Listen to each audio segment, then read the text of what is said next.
Good morning and welcome to my kitchen. This is Sandi, Suburban Homesteader, Wyoming, Arizona. And this morning, this video is all about baking therapy. Have you ever thought of baking being as therapeutic? It is so therapeutic. Today, we're making sourdough bread. I like to make them round. Not that I haven't made them in a regular loaf pan, but I just think they're so much more beautiful. And for some reason, I believe they taste better. Is that true or not? I don't know. But I do love a great round sourdough bread. So I'm going to show you how I made them. If you want to know how I started my sourdough starter, it'll be at the end of the video. Of course, I could have got it from a friend, but I wanted to be able to do it all myself. My goal is actually, because I know a lot of my daughters love sourdough bread, I would like to be able to start having that through generations, the same sourdough. My sister has sourdough that is actually from her husband's great-grandma, maybe great-great-grandma. It's over 100 years old. She has great stories about it, and I thought, I want to start that memory. So, we are going to make sourdough bread. Let's talk about baking therapy. Baking therapy can slow you down in this busy, crazy world that we have, which is totally that way. We can literally slow down. When you're kneading bread, like I had to knead this bread for 8 minutes. And you see and you feel the texture change and it slows you down and everything else is blocked out. That's baking therapy. That lets you breathe. That lets you go, okay, I can handle this. I can do this. I can be successful. Let's go make some sourdough bread. Here's my recipe that's very simple for sourdough.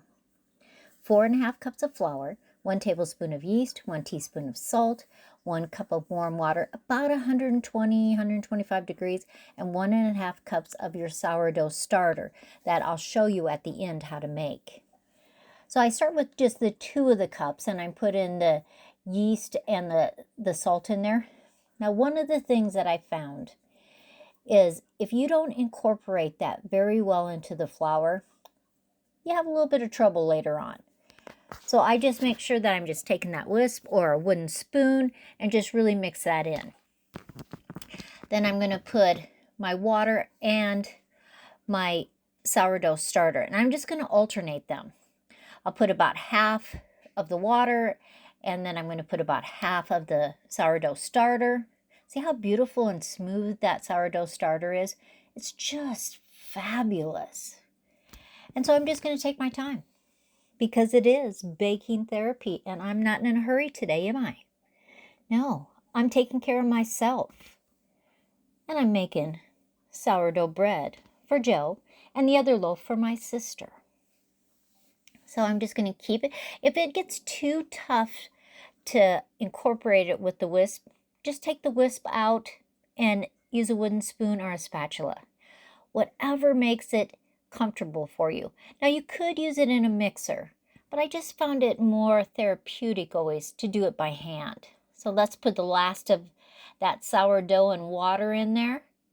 Now remember, at this point we only still have the 2 cups of flour.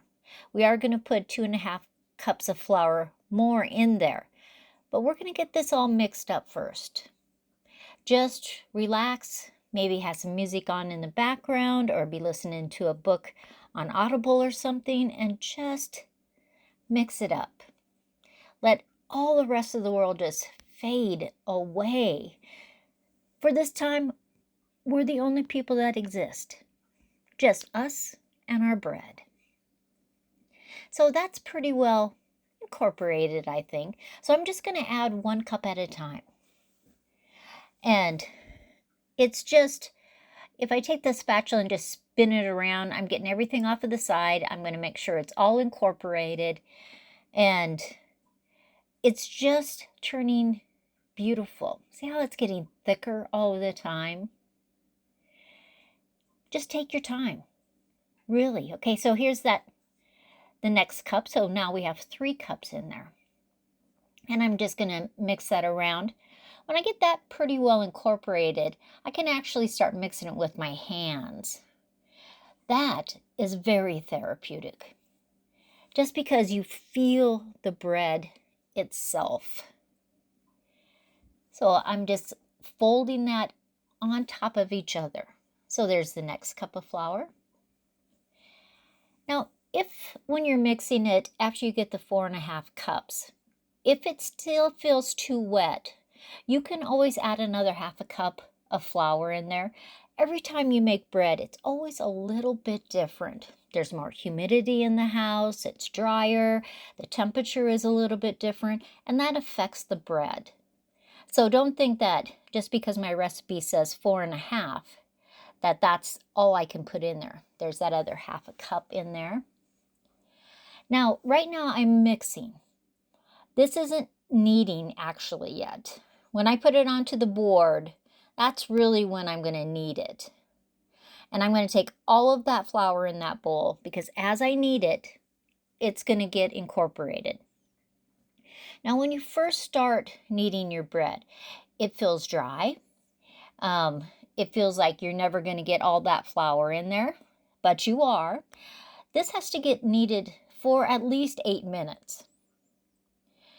But as you knead it, as it starts working that flour in there, it gets silkier and more pliable. It feels warmer. It's just a great feeling. So I try to just kind of pat it into a round ball because that's how I like it. So I'm going to take a glass bowl. I'm spraying it with some olive oil. I'm going to put that in there, put a little spray on top, and I'm going to cover it and let it rise for an hour. If your kitchen is warmer, it'll be faster. If it's cooler, it's going to take longer. Now I have to replenish my starter. So I'm going to put equal parts of flour and water. And I'm actually going to put 1.5 cups of both. And I'm going to incorporate that up. I'll put saran wrap over top of it. And tomorrow it is ready for me to use again. It'll have that liquid on top again. And I can make bread or muffins or pancakes, scones, all kinds of stuff. It just depends on what I want to do. If I don't want to use it the next day, I can always let it rest in the refrigerator and it'll be totally fine too. So it's an hour and I have to actually punch that down. Now, a lot of times when you make sourdough bread, you put cornmeal on the cookie sheet. I'm using toasted almond crunch. The almonds are toasted and they're just little teeny pieces. It actually makes it fabulous. It sticks a little bit to the bread and oh my gosh, so good. So let's punch it. Take out those aggressions. Just punch it down. That's what I always feel when I'm kneading it, that if I'm mad at something, I can just really take it out on that bread and it doesn't matter. So I'm just going to play with that a little teeny bit. I'm going to grab a great big knife and I'm going to cut it in half because this is enough to make 2 loaves. So I'm going to take and I'm going to form each of them into kind of a ball about 5 inches across. So see how easy that is? You just take it, kind of just play with it in your fingers, roll it around, about 5 inches across. It's awesome. And then you can go onto the cookie sheet.